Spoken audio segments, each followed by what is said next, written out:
Hi everyone! Welcome to my channel at ngayon, titingnan natin ang isa pang kakilakilabot na kaso.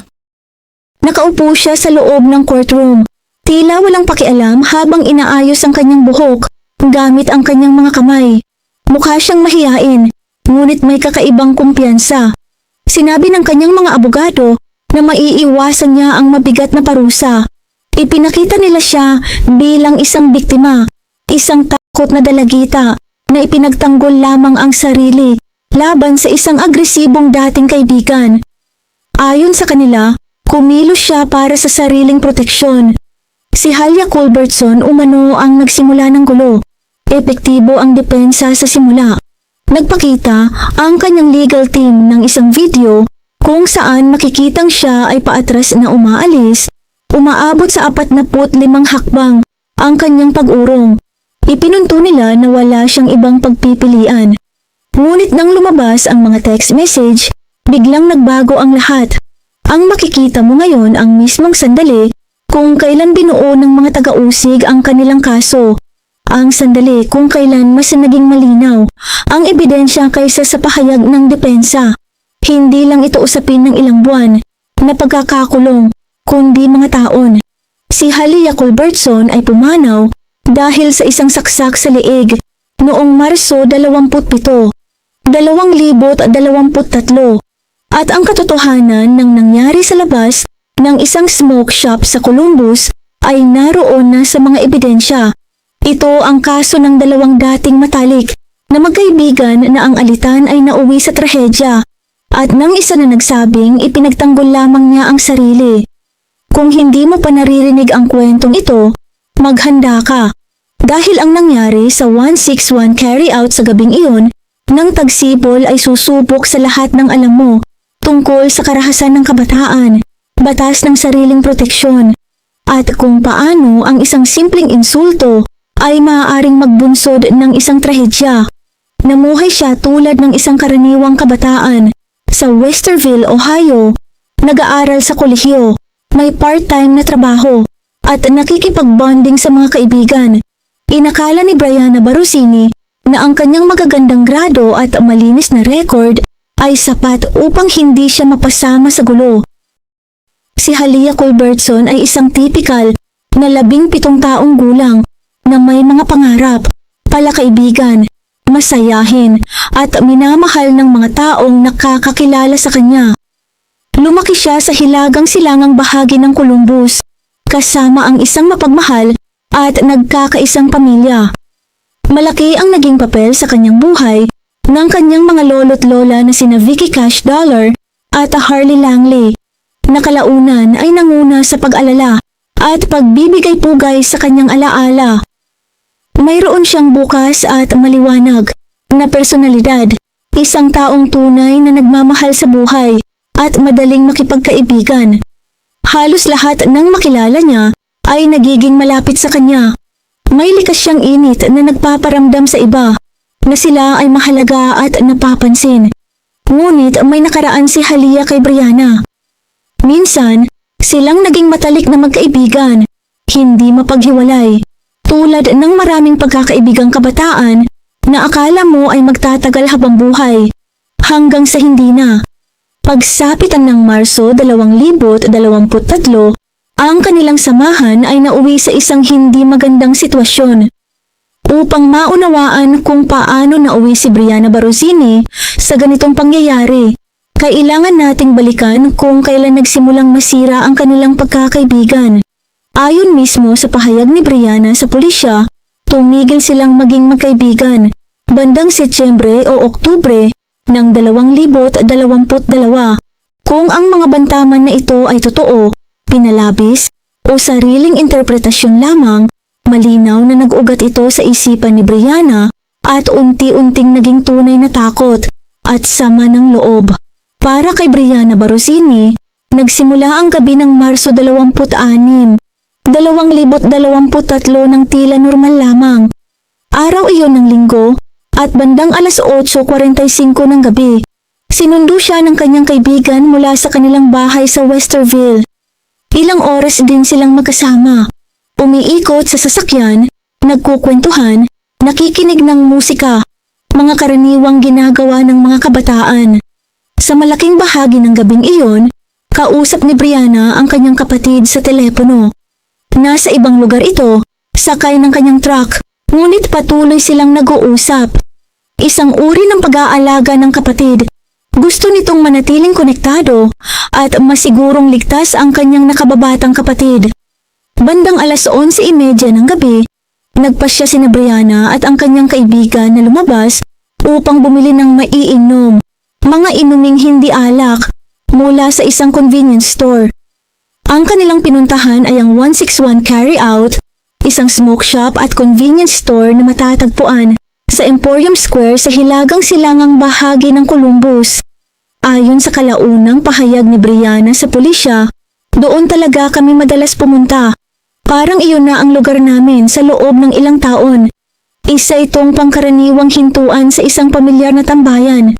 Wala siyang inaasahang anumang problema.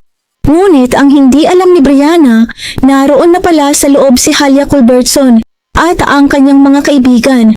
Pumasok si Brianna sa tindahan bandang 11:45 ng gabi kasama ang kanyang kaibigan. Kausap pa rin niya ang kanyang kapatid sa telepono habang kaswal na tumitingin sa loob ng tindahan at kumukuha ng mga inumin. May iba pang mga customer sa loob, kabilang ang isang grupo na agad niyang nakilala at hindi sa magandang paraan. Ayon sa kanyang sumunod na panayam sa pulisya, may narinig siyang mga boses. May narinig akong 2 boses ng babae, yung mga ayaw sa akin. Sina Halia Culbertson at ang kanyang mga kaibigan iyon. Ang mga sumunod na pangyayari sa loob ng tindahan ang naging mitsa ng lahat ng nangyari pagkatapos nito. Naroon din ang kapatid ni Halia noong mga oras na iyon at kalaunan ay ibinahagi niya sa pulisya kung ano talaga ang naganap sa sandaling iyon. Isang salita, isang insulto, cokehead. Para kay Halia na nagsusumikap magbago at panatilihin ang kanyang maayos na pamumuhay, ang salitang iyon ay hindi lang basta nakakasakit. Ito ay napakabigat. Ang matawag sa harap ng iba tungkol sa kanyang nakaraan, lalo na mula sa dating matalik na kaibigan na alam ang kanyang pinagdadaanan, ay tumama sa pinakasensitibong bahagi ng kanyang damdamin. Mabilis na uminita ang palitan ng salita sa loob ng tindahan. Hindi man ganap na naitala ang eksaktong mga sinabi, malinaw na ang sitwasyon ay papunta na sa pisikal na komprontasyon. Napansin ito ng empleyado ng tindahan at agad siyang kumilos. Pinalabas niya sina Halia at ang kanyang mga kaibigan, umaasang mapapakalma ang sitwasyon bago pa ito tuluyang lumala. Ngunit hindi umalis si Halia. Sa halip, pumwesto siya sa labas ng tindahan, naghihintay, partikular kay Brianna. Handa siyang harapin ito. Sa mundo ng mga kabataan, ang pagtalikod ay maaaring ituring na kahinaan. Desidido si Halia na panindigan ang kanyang posisyon. Eksaktong 11:48 ng gabi at 24 na segundo, lumabas si Brianna Barosini mula sa tindahan. Nakunan ng surveillance camera ang lahat. May hawak siyang mga inumin, hindi sandata, hindi nakataas ang kamao, kundi simpleng mga binili. Nasa tabi niya ang kanyang kaibigan habang papunta sila sa kanilang sasakyan. Ngunit naghihintay si Halia. Sa sandaling lumabas si Brianna, agad siyang nilapitan ni Halia. Sumisigaw at agresibong umaabante. Nagsimulang umatras si Brianna, paulit-ulit na sinasabi na ayaw niyang makipag-away at pinapaurong si Halia. Ngunit patuloy ang paglapit ni Halia. Sa likuran, naririnig ang sigaw ng kanyang kaibigang si Barry na hinihikayat siyang ipagpatuloy ang laban habang kinukunan ang nangyayari. Ayon naman sa kapatid ni Halia, hindi niya nakita na may inilabas na kutsilyo si Brianna mula sa kanyang bulsa upang ilayo si Halia. Habang nagpapatuloy ang video, makikita si Halia na tuloy-tuloy sa pagtulak at pag-atake kay Brianna, tila hindi napipigilan kahit pa napansin na may hawak itong kutsilyo. Sa isang sandali, sinubukan ng isa sa mga kaibigan ni Brianna na awatin sila at paghiwalayin. Ngunit agad siyang pinigilan ng isang lalaking kaibigan ni Halia na nagbabala na huwag makialam. At pagkatapos sa isang iglap, nagbago ang lahat. Inundayan ni Brianna ang kutsilyo. Isang mabilis at magulong galaw na magwawakas sa isang buhay at mag-iiwan ng sugat sa dalawang pamilya habang buhay. Ang sumunod na mga pangyayari ay tila naganapaan ng napakabilis. Tumama ang talim sa itaas na bahagi ng dibdib ni Halya, malapit sa collarbone at umabot sa kanyang leeg na nakaapekto sa mahahalagang daluyan ng dugo. Sa loob lamang ng ilang segundo, ang komprontasyong nagsimula sa salita at galit ay nauwi sa isang trahedyang hindi na maibabalik. Mas lalo pang naging mabigat ang pangyayari dahil hindi agad napansin ni Halya ang kanyang tinamong sugat. Sa gitna ng kaguluhan at bugso ng adrenaline, patuloy pa ring nagtutulakan ng dalawa. Hindi pa lubos na nauunawaan ang nangyari. Matapos ang paggalaw ng kutsilyo, nagpatuloy pa rin si Halya sa pakikipag-agawan. Hinahatak si Brianna sa buhok habang nagsisimula ng lumabas ang dugo.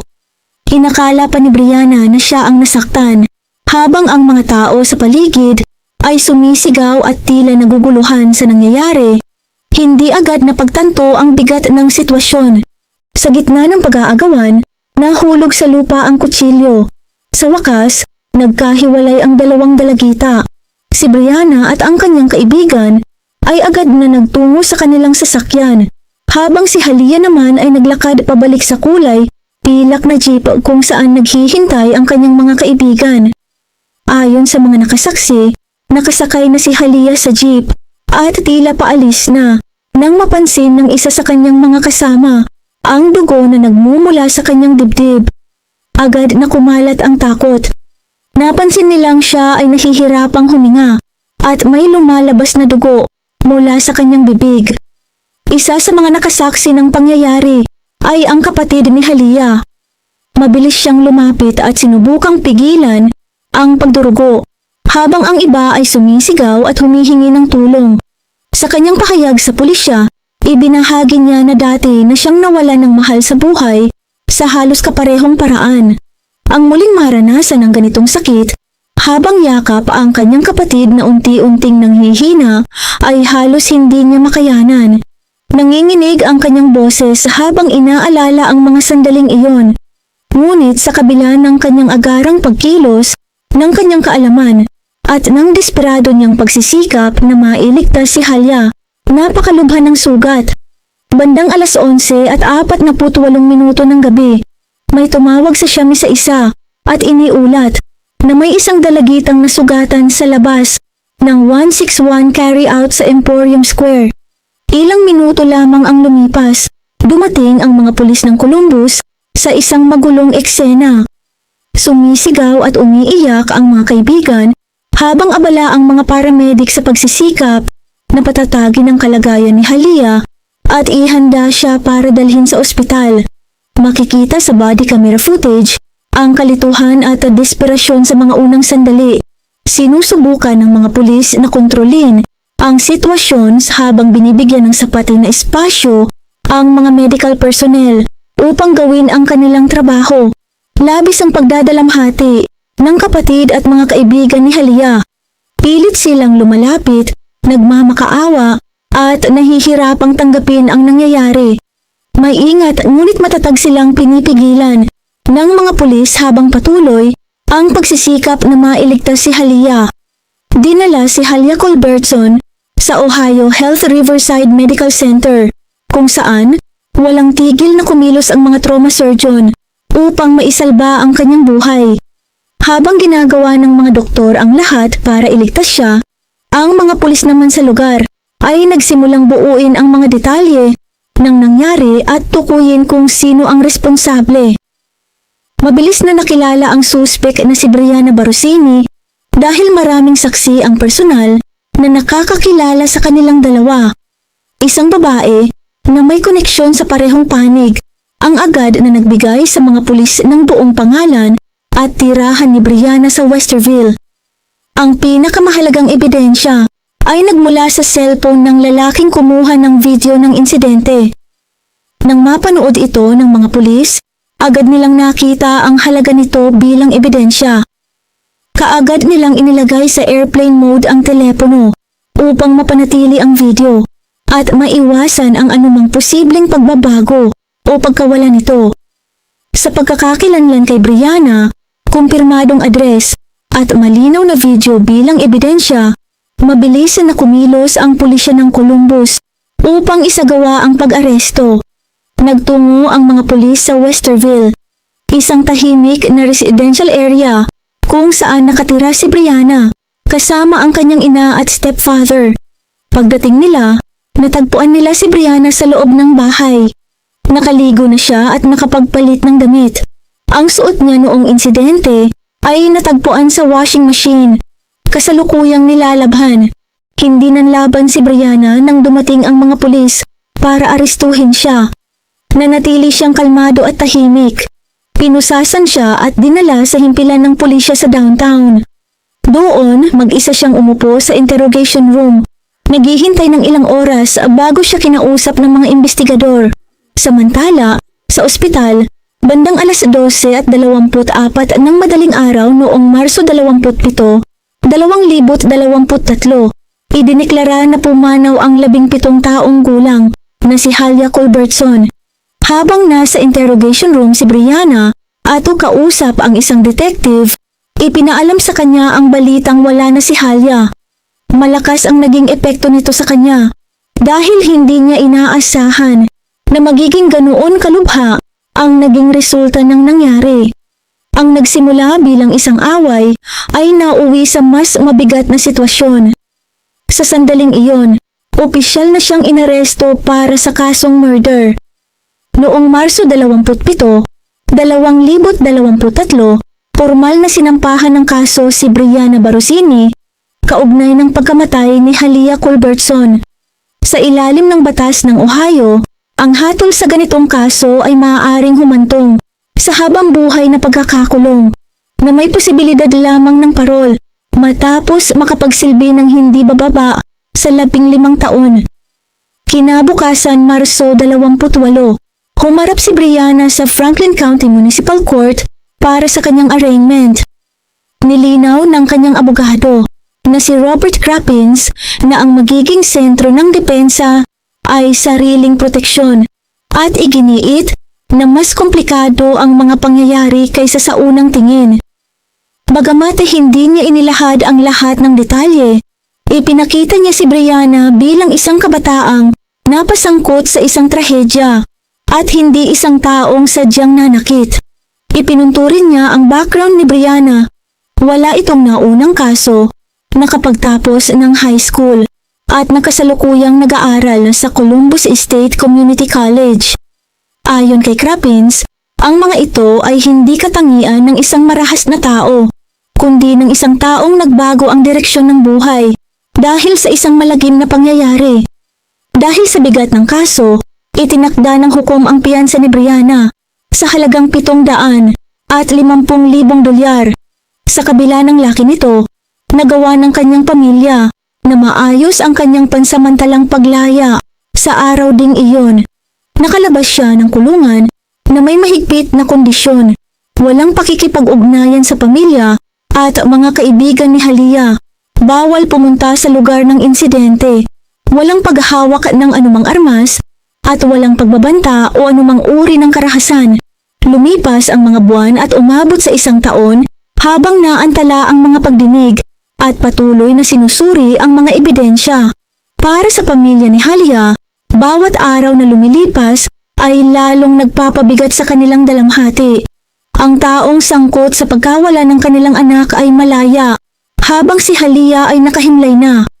May isang bagay na hindi agad ibinunyag ni Brianna sa pulisya. Ang mga mensaheng ipinadala niya ilang araw bago ang insidente. Sa mga mensaheng iyon, makikita ang galit at pagbabantalaban kay Halia. Ipinapakita ng mga ito na ilang araw bago ang kanilang komprontasyon. Nasa isipan na ni Brianna ang posibilidad ng karahasan. Habang natutuklasan ng mga investigador ang mga mensaheng ito, unti-unting nagbago ang direksyon ng kaso. Ang unang tingin na isang trahedyang bunga ng sariling proteksyon ay nagsimulang magmukhang mas planado at mas mabigat kaysa sa inaakala. Sa mga sumunod na buwan, parehong naghanda ang dalawang panig para sa isang paglilitis na inaasahang makakakuha ng malaking atensyon ng publiko. Binase ng prosekusyon ang kanilang argumento sa tatlong pangunahing punto. Una, iginiit nila na labis ang ginamit na puwersa ni Brianna. Wala umanong dalang armas si Halia at ang kanyang ginawa ay limitado lamang sa pagtulak at pananampal na ayon sa kanila ay hindi sapat upang tumbasan ng nakamamatay na aksyon. Ikalawa, tinukoy nila ang kilos ni Brianna matapos ang insidente, ang pag-alis sa lugar, pagligo, paglalaba ng kanyang damit at pagtatago ng kutsilyo. Ikatlo, balak nilang iharap bilang ebidensya ang mga mensaheng ipinadala ni Brianna 1 linggo bago ang insidente, kung saan makikita ang kanyang pagbabanta kay Halia. Para sa prosekusyon, malinaw na ipinapakita nito ang intensyon at paghahanda bago pa man mangyari ang komprontasyon. Ngunit ang may matibay ding sagot ang depensa. Mayroon silang video na nagpapakita na si Halia ang naghihintay sa labas ng tindahan at siyang unang lumapit upang simulan ng alitan. Sa parehong video, makikita si Brianna na paulit-ulit na umatras, mahigit 40 hakbang ayon sa kanilang bilang, bago at matapos niyang ilabas ang kutsilyo. Kinumpirma rin ng mga saksi na si Halia ang unang nanulak at nagpatuloy sa paglapit kahit nakita na ang hawak na kutsilyo. Ginamit din ng depensa ang Stand Your Ground Law ng Ohio na nagpapahintulot sa isang tao na ipagtanggol ang sarili nang hindi kailangang umatras kung siya ay nasa isang legal na lugar. Ipinakita nila si Brianna bilang isang takot na kabataan na kumilos dahil sa matinding nerbiyos at takot, hindi dahil sa masamang intensyon. Habang papalapit ang paglilitis noong Hunyo 2024, lalo pang tumindi ang paghahanda ng magkabilang panig. Ngunit gumawa ng hakbang ang depensa na magbabago sa takbo ng kaso.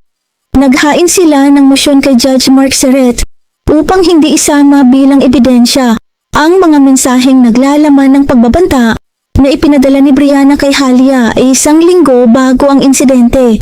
Ayon sa kanila, maaaring maimpluwensyahan nito nang hindi patas ang hurado at hindi raw ito direktang may kaugnayan sa nangyari sa mismong komprontasyon. Mariing tumutol ang prosekusyon. Para sa kanila, mahalaga ang mga mensaheng ito upang maunawaan ang estado ng isip at layunin ni Brianna. Noong Hunyo 10, 2024, habang nagsisimula ang pagpili ng hurado, nagdesisyon si Judge Seret na papayagan ang mga mensahe bilang ebidensya. Binalaan niya si Brianna at ang kanyang abogado na hindi makakatulong ang mga ito sa kanilang depensa. Malaking dagok ito para sa depensa. Ibig sabihin, makikita ng hurado ang mismong mga salita ni Brianna. Mga mensaheng nagpapakita ng pagbabanta ilang araw bago ang insidente. Isang ebidensya na maaaring magpabigat sa kaso kahit pa may video na nagpapakitang siya ay umatras. Sa harap ng sitwasyong ito, kinailangan ng abogado na si Robert Crappins na gumawa ng mahirap na desisyon. Ipagpatuloy ba ang paglilitis kahit may mabigat na ebidensya laban sa kanila o tanggapin ang isang kasunduan na makakaiwas sa mas mabigat na parusa ngunit may kapalit na pagkakakulong? Sa araw ding iyon, matapos umalaman ang desisyon ng hukom, nagpasya ang kampo ni Brianna. Tinanggap nila ang plea deal upang maiwasan ang panganib ng mas mabigat na hatol. Sa ilalim ng kasunduan, ibinaba ng prosekusyon ang kasong murder kapalit ng pag-amin ni Brianna sa kasong involuntary manslaughter, isang mas magaan na kaso na may maximum na parusang hanggang 3 taon ng pagkakakulong. Ayon sa batas ng Ohio, ang involuntary manslaughter ay tumutukoy sa pagkamatay ng isang tao dahil sa pabaya o walang intensyong pumatay o nangyari sa biglaang emosyonal na pagsabog. Sa pamamagitan ng pag-amin ng sala, inako ni Brianna ang responsibilidad sa pagkamatay ni Halia. Ngunit iginiit niya na hindi ito planadong pagpatay. Isang kumprontasyon na lumala nang hindi inaasahan, hindi isang sadyang krimen. Noong hapon na iyon, humarap si Brianna sa hukom na si Sarep at formal na nag-plea ng guilty na nagdala sa mahabang at masakit na kaso ng isang hakbang palapit sa wakas. Dahil sa plea na iyon, natapos na bago pa man magsimula ang murder trial. Inamin ni Brianna Barosini ang sala sa involuntary manslaughter, kaugnay ng pagkamatay ni Halia Culbertson. Para sa pamilya ni Halia, napakasakit ng plea deal na ito. Inihanda nila ang kanilang sarili para sa paglilitis na magbubunyag ng bawat detalye ng nangyari. Isang paglilitis kung saan haharapin ni Brianna ang buong bigat ng kasong murder at sa kanilang paningin, doon lamang matutupad ang tunay na hustisya.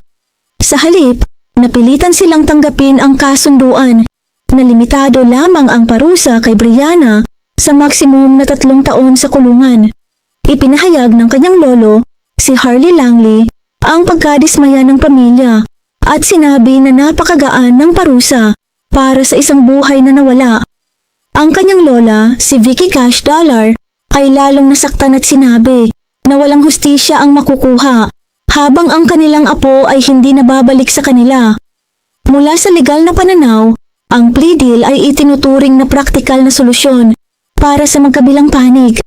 Para sa prosekusyon, ito ay garantiya na may hatol at matitiyak na makakapagsilbi si Brianna ng oras sa kulungan, naiiwasan ang posibilidad na pahintulutan ng hurado ang kanyang pag-angkin ng self-defense.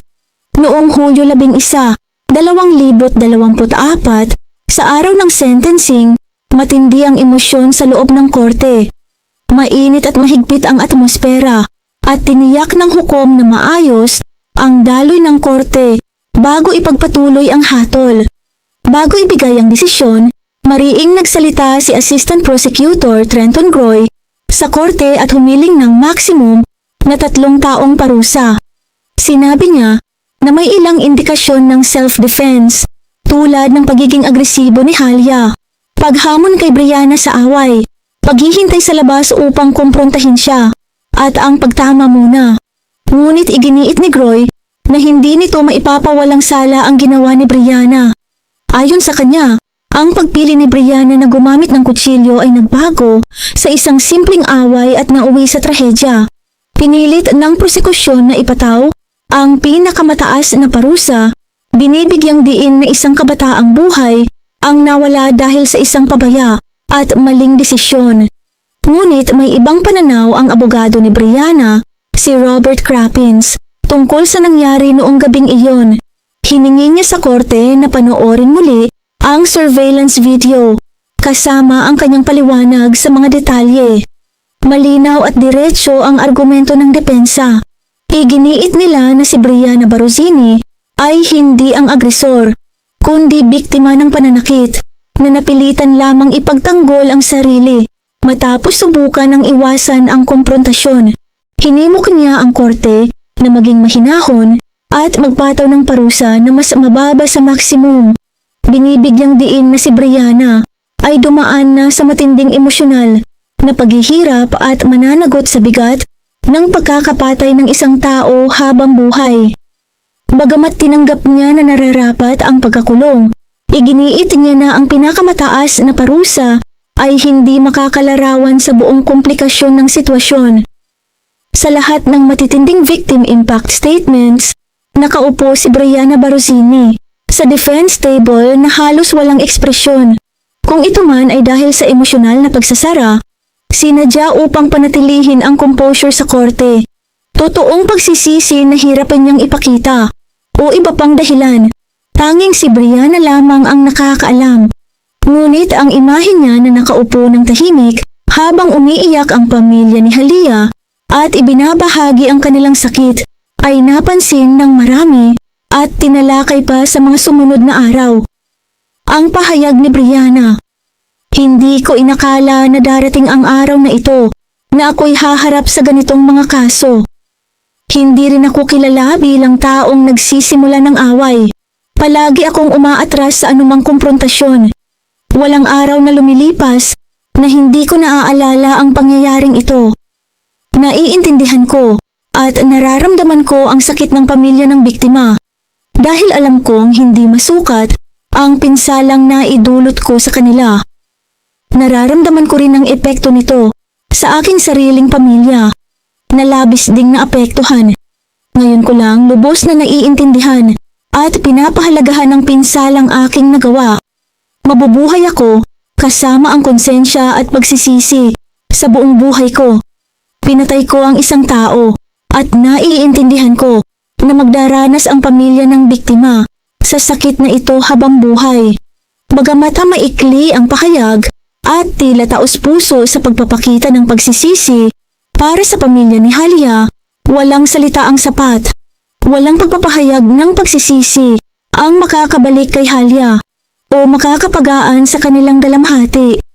Habang unti-unting bumabalot ang bigat ng emosyon sa loob ng korte, nakatingin ang lahat sa hukom, naghihintay sa kanyang desisyon.